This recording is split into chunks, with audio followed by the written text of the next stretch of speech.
सरकार बनी, मुख्यमंत्री हैं कुरुक्षेत्र के,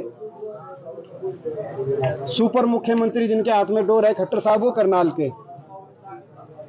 ये कह रहे हैं बीजेपी को हटाएंगे, लेकिन रैली कर रहे हैं रोहतक में। रोहतक में तो बीजेपी हटाई है, एक भी सीट नहीं बीजेपी।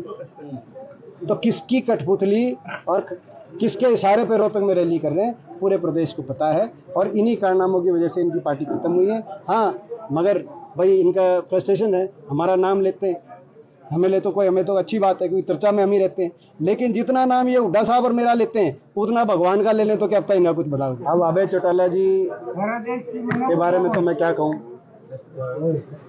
11 साल हो गए हम देखते हैं, 11 साल से अभय चौटाला जी दिन और रात हुड्डा साहब का और मेरे नाम का जाप करते हैं।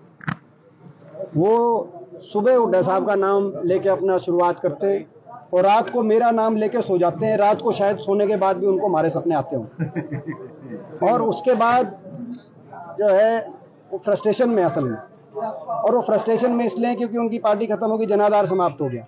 उनको लगता है हमारी वजह से उनकी पार्टी का जनाधार समाप्त हुआ है, लेकिन उनकी पार्टी का जनाधार उनकी छवि की वजह से खत्म हुआ।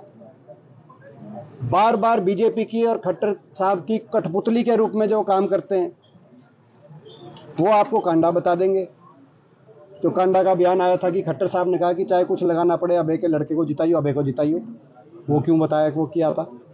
तो एक कठपुतली की तरह वो काम करते, चुनाव जीतते ही अपने लड़के को लेके खट्टर साहब से मिलवाने लेके जाते हैं दिल्ली। हर जगह बीजेपी का साथ देते हैं, उनकी खुद की छवि, उस वजह से इनकी पार्टी खत्म होगी।